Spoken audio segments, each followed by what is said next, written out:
If you want to become a vendor and start selling your Pokemon cards, other TCG cards, or other collectibles, one of my biggest recommendations for you is to use price tags. So having price labels on your items, whether it's cards, collectibles, supplies, or slabs, is very important because it gives the buyers a starting point and lets them know what you value your products at. So whether it's a card or a slab or supplies or anything on your table, when you're vending, having price labels saves you time, saves the buyer's time, and makes the transactions a lot easier and more efficient. So what I've noticed when vending at shows is when a buyer comes to a table, they quickly look at all the items, and if there's no price labels, they don't want to initiate the conversation with the vendor because they don't know what the vendor is valuing their products at. And oftentimes, when there's no price labels, it takes a lot longer for the transaction because the buyer has to search up the price and then there's a negotiation. And oftentimes, the buyer or seller does not come to an agreement, so the deal falls through. But when there's a price label on the card or product, there's a baseline, and the buyer can start the negotiations from there,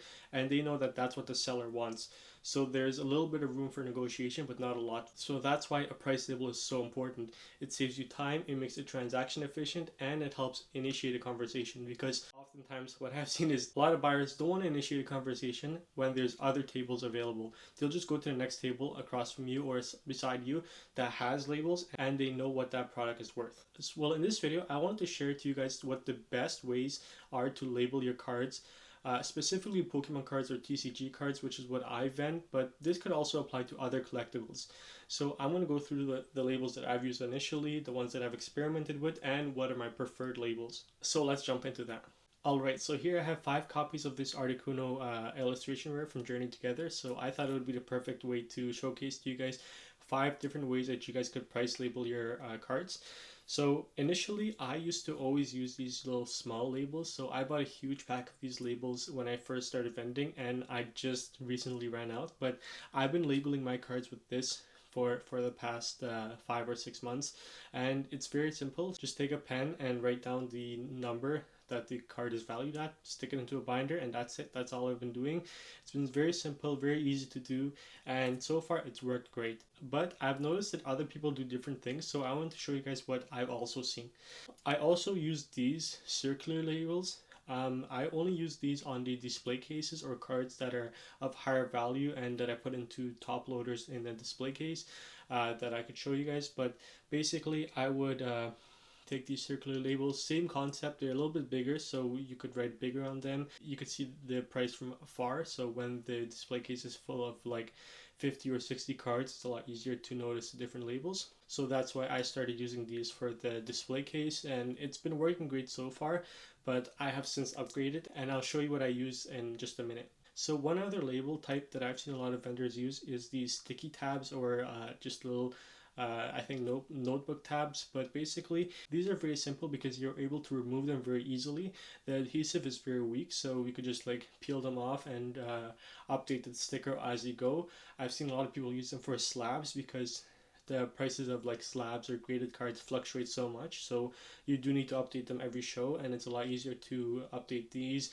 They don't leave any residue, they're very easy to use. Personally, I'm not a big fan because of the different colors. I prefer a white label versus these colorful labels, but here I just picked the purple one and priced it out accordingly. It's pretty simple to use, same concept, you could just write it out with a pen or marker. Next, I recently bought more labels for myself and I decided to buy a bigger size, so it's about double the size of my previous labels. I do like labels to be a little bit bigger compared to the ones I initially bought because bigger labels are usually easier to remove.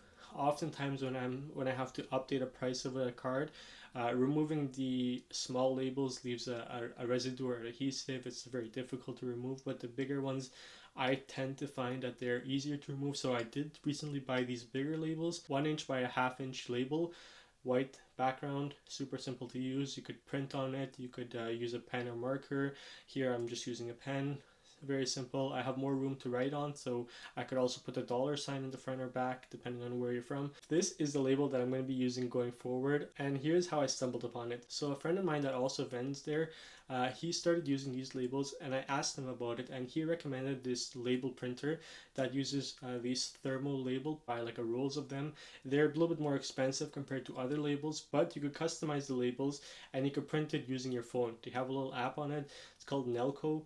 super simple to use. I could link it down below. I mean, I'm not affiliated or sponsored by them, but that's what I recently bought, and I started pricing up my cards like that, and I love it. The labels are very easy to read, very easy to use. They're big in size, so I will probably use these for my slabs or bigger items that I'll show you at the end. But you guys could see the comparison between the different cards.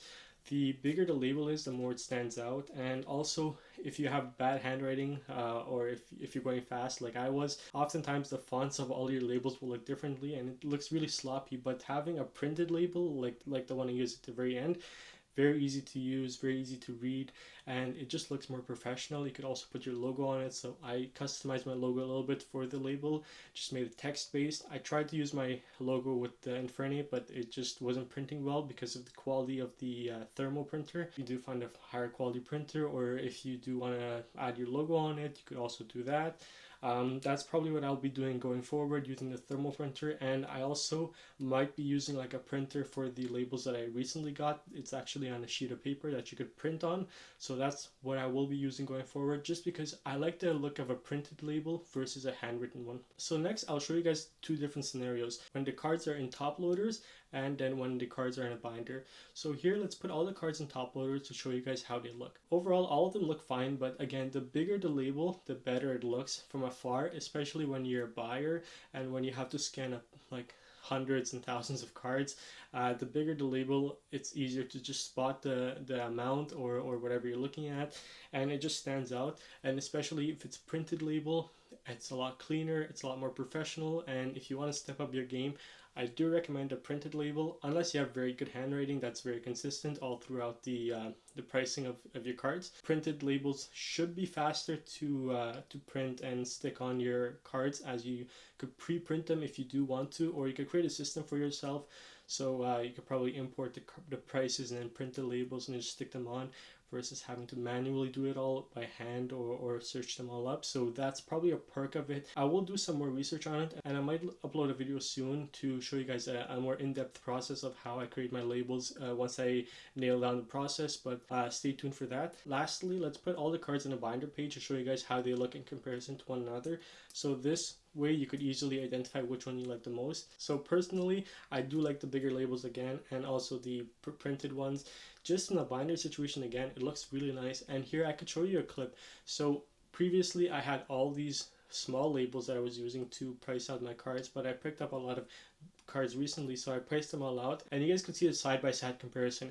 When the label is printed and it's bigger, it's a lot more professional. The cards look more standardized. I don't know, for me it just looks nicer overall, but let me know what you guys think. So here I'm just going to show you guys a stack of cards that I priced out to show you guys how it looks. It looks very standardized, everything looks nice, and the printed labels using that thermal printer look great on slabs as well. Here I'll show you guys my graded cards. It's not a big collection, but I should be getting some more very soon. But basically, you could stick them on the slab and they look very nice, very professional, and they're easy to use and easy to peel off, so the adhesive, it works great. And also the paper is good quality, it's thermal paper, so for anything a little bit higher price, I'll probably use these ones. The only drawback is it is more expensive. The labels do cost a bit more compared to the standard labels that I've been using, but it's an investment and it should pay off in the long run as long as you stick to it and do it in bulk. So that's that. Hopefully this video was useful to you guys, and I hope you guys learned something from it, and maybe you guys took something away from it. I mean, this is just the things that I've been experimenting with, and as I continue vending, I learn more and more and what to do and how to improve my game. I'm always looking to improve and standardize my processes so it's a lot faster, a lot more efficient, and it looks professional. So that's that. As always, if you guys like this video, please drop a like, subscribe if you guys are new here, and share this video if you guys found it useful. Thank you guys for watching.